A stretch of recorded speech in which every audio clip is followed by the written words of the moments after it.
away at the end of a rocky road beside the new canning factory, and contained 6 fishing boats, a Catalina flying boat used by East Canada Airways for coastal traffic, and my own otter amphibian, which was parked on dry land at the head of the concrete slipway. It was almost 10 o'clock, and I went into the bathroom and turned on the shower. There was a quick knock on the outside door, and I wrapped a towel around my waist and returned to the bedroom. Gudrid Rasmussen looked in. "You are ready for coffee, Mr. Martin," she said in Danish. She was a small, rather hippie girl of 25 or so, a Greenlander born and bred, mainly Danish by blood, which showed in the fair hair plaited around her head, with just a touch of Eskimo in the high cheekbones and almond-shaped eyes. Most of the year she spent housekeeping for her grandfather on his sheep farm at Sandvik, about 100 miles down the coast, but during the summer she worked as a chambermaid at the hotel. "Make it tea this morning, Gudrid," I said. "I'm feeling nostalgic." She shook her head in reproof. "You look awful. Too much work is not good for a man." Before I could reply, the sound of an aeroplane engine shattered the stillness of the morning, and I went to the window in time to see an Aermacchi flip neatly in across the harbour and drop flaps to land on the airstrip beyond the canning factory. "Here comes your boyfriend." "Arnie?" There was a touch of colour in her cheeks. She crossed to the window. "Any girl is Arnie's girl, Mr. Martin. I hold no special rights." It would have been pointless to try and pretend otherwise, and we stood there together for a moment in silence, watching the wheels come down beneath the skis with which the Aermacchi was fitted. "I thought he was going to take those off and put his floats back on," I said. "The skis?" She shrugged.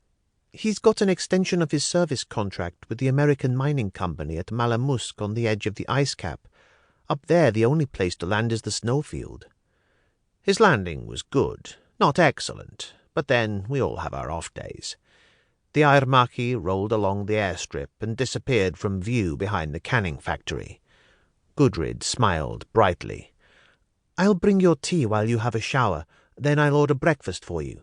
I'll change the bed later." The door closed behind her, and I went back into the bathroom and got under the shower. It was nice and hot and very relaxing, and after a while my headache started to go, which was a good thing considering that I had a 2.5-hour flight ahead of me. I pulled on my old silk dressing-gown and went back into the bedroom, toweling my hair briskly. In my absence, Gudrid had brought in a tray and the tea. When I poured it, it was scalding.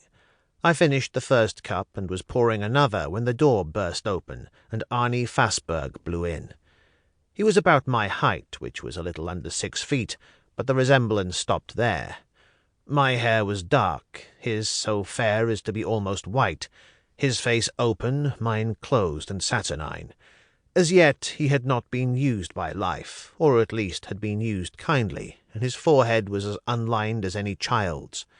By birth an Icelander, he had perhaps the most incredible appetite for women that I have ever encountered, and, like all Don Juans, he was an incurable romantic, falling in and out of love with astounding frequency. He presented a slightly theatrical figure in his fur-lined boots and old flying jacket, and he tossed a canvas hold-all into the corner and moved to the table. "I thought you might have left. I've probably broken all records from Sonra Stromfjord to get here." "Any particular reason?"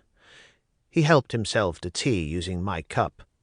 "You're flying supplies out to that American film actor, aren't you?" He was referring to Jack Deforge, who'd arrived unexpectedly in Gotthorb early in June in his motor yacht Stella. Since then he'd been cruising the coast, fishing and hunting, and I'd been flying out supplies to wherever he was at regular intervals. "Why the interest?" "I've got a passenger for you. She got off the midnight jet from Copenhagen at Sonra. Wanted me to take her straight to Deforge, but I couldn't oblige. Have to be at Malamusk by noon with some spare parts they've had specially flown in from the States. Where is he, by the way?" "Somewhere north of Disco, in the region of Narcosit, as I last heard, looking for polar bear." There was genuine astonishment on his face. "At this time of year? You must be joking." "About the only thing outside of a Tibetan yak that is never laid low. You never know."